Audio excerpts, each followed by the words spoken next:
hauez gain, hemengo klima berezia da. Nolakoa da?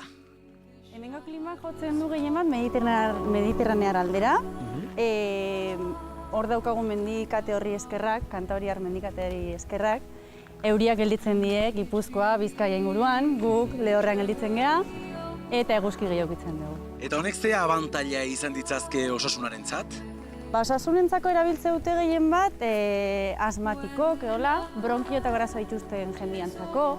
Joera hau ez da berria, aspalditik dator, ez da? Hori da.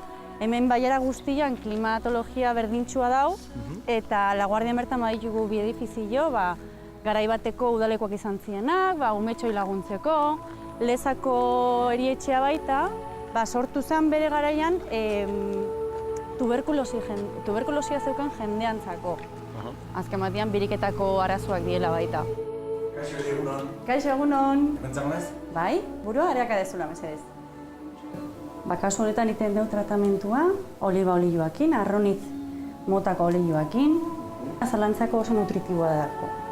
Eta gero ipiniko dugu, mahatza kasu honetan, izoztutako mahatza jarriko dugu, zirkulazioa aktibatzeko.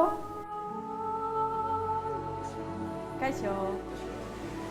Kasu honetan, beste modu bat erabiliko dugu ardua erabiltzeko, uretan jarriko dugu, eta hidromasaje bitartez sartuko da zure gorputzen.